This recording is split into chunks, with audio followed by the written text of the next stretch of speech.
ये है God like meso, एक ऐसा क्रिएटर जिसके इंस्टाग्राम और यूट्यूब पर अच्छी खासी फैन फॉलोइंग है। लेकिन पिछले कुछ टाइम से इसका नाम एक बड़ी कंट्रोवर्सी के साथ जोड़ा जा रहा है। इंटरनेट पे हर तरफ कॉल आउट वीडियोस, बैकलैश और हेट कमेंट्स आ रहे हैं। तो आज हम इसी टॉपिक पे बात करेंगे कि आखिर हर कोई मीजो को एक्सपोज करना क्यों चाहता है। तो खुद को गेमर कहते हैं, पर तुमको तो पता है लड़कियां जनरली गेमिंग के नाम पे क्या करती हैं।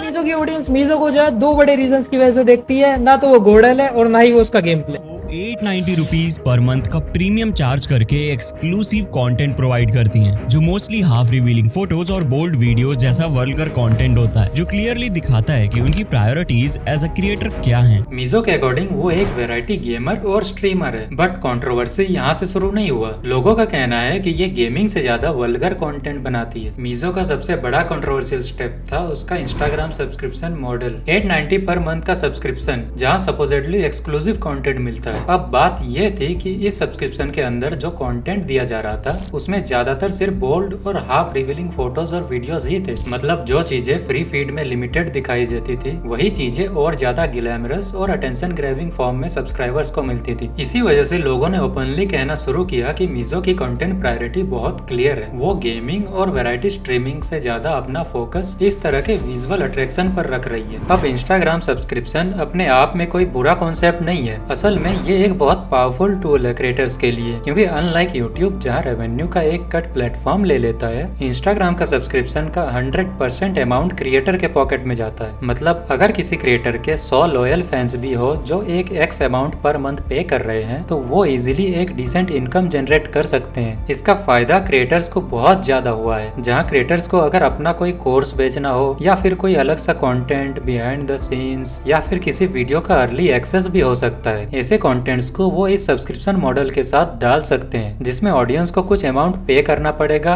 और उनको उन सारे कंटेंट का एक्सेस मिल जाएगा। लेकिन प्रॉब्लम तब आई जब कुछ क्रिएटर्स ने इस मॉडल को मिसयूज करना स्टार्ट कर दिया। इंस्टेड ऑफ क्रिएटिविटी या फिर एजुकेशनल कंटेंट, उन्होंने वल्गैरिटी और क्लिकबेट डालकर ऑडियंस को अट्रैक्ट करना स्टार्ट कर दिया, स्पेशली यंग ऑडियंस को, जिनके लिए चीजें डेंजरस हो सकती है। जब बार बार ऑडियंस को ऐसे कंटेंट दिखाया जाता है तो नेचुरली एक टॉक्सिक नैरेटिव बिल्ड हो जाता है। इससे जेन्युइन टैलेंट इग्नोर होने लगता है। जेन्युइन क्रिएटर्स जो दिन रात मेहनत करते हैं और अपने कंटेंट में टाइम और एनर्जी लगाते हैं, उन्हें वो रिस्पेक्ट या एक्सपोजर नहीं मिलता जो मिलना चाहिए। और नए क्रिएटर्स ये देख के सोचते हैं कि जब ऑडियंस को टैलेंट में कोई इंटरेस्ट ही नहीं है तो क्यों ना हम भी कोई बोल्ड और कंट्रोवर्शियल कंटेंट बनाए। और धीरे धीरे ये एक विशियस साइकिल बन जाता है जहाँ स्किल बेस्ड कंटेंट ओवरशैडो हो जाता है और चीप गिमिक्स डोमिनेट करने लगते हैं। अब एक ऑब्वियस सवाल यहाँ उठता है, अगर सबको पता है कि क्रिएटर्स बोल्ड और हाफ रिवीलिंग कंटेंट बना रहे हैं तो इंस्टाग्राम उनके अकाउंट को बैन क्यों नहीं करता? इसका एक सिंपल सा रीजन है, क्रिएटर्स स्मार्ट होते हैं। वो कभी भी एक्सप्लिसिट या फुल न्यूडिटी टाइप कंटेंट नहीं डालते। मोस्टली चीजें सजेस्टिव, बोल्ड या क्लिकबेट स्टाइल होती है और इंस्टाग्राम के गाइडेंस टेक्निकली सिर्फ फुल एडल्ट कंटेंट पे ही स्ट्रिक्ट है। इस वजह से वो एक सेफ जोन में रहकर अपना काम कर लेते हैं। कुछ क्रिएटर्स अपने ऑडियंस को मल्टीपल लिंक्स के थ्रू अलग अलग प्लेटफॉर्म में ले जाती है, जैसे कि टेलीग्राम या दूसरा कोई भी प्लेटफॉर्म जिसमें कि वो रिस्ट्रिक्शन से बच सके, और वहाँ पर वो और भी एक्सक्लूसिव कंटेंट प्रोवाइड कर सकते हैं। कभी कभी तो सब्सक्रिप्शन के नाम पे फेक प्रोमिसेस भी किए जाते हैं, जैसे कि पर्सनल चैट्स वगैरह या फिर कस्टम कंटेंट जो कभी होता ही नहीं। जहाँ अगर मीजो की बात करें तो क्या वो गेमिंग के नाम पर सिर्फ बोल्ड कंटेंट ही बनाती है? उसके अकॉर्डिंग वो एक वैरायटी गेमर है। Is it really true?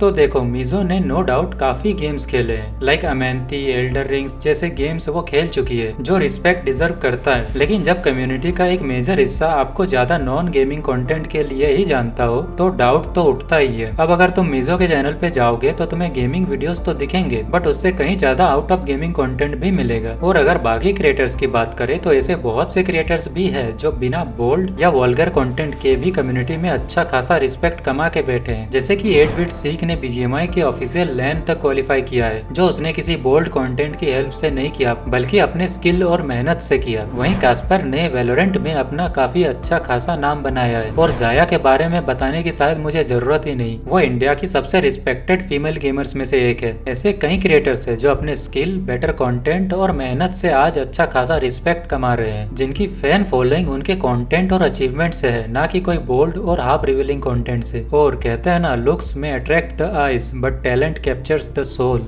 Looks और हाइप एक वक्त तक काम करते हैं, लेकिन टैलेंट और ओरिजिनलिटी एवरग्रीन होते हैं। ऑडियंस हमेशा उन क्रिएटर्स को याद रखती है जो अपने पैशन और स्किल पे स्टैंड करते हैं, ना कि सिर्फ एक टेम्पररी हाइप के वजह से। और अगर आप सिर्फ हाइप के लिए चल रहे हो तो कल किसी और नए क्रिएटर की वजह से आप इजीली ओवरशैडो हो जाओगे। आपको क्या लगता है, मीजो का क्रिटिसिज्म जस्टिफाइड था या नहीं? कमेंट में जरूर बताना। और वीडियो एंड तक देख ही लिया है तो चैनल को सब्सक्राइब करना मत भूलना, और वीडियो अच्छी लगी तो एक लाइक भी कर देना। और चैनल पे विजिट करके तुम ऐसे और कई सारी वीडियोस देख सकते हो। तो फिर मिलते हैं ऐसे ही किसी और एक नए वीडियो के साथ।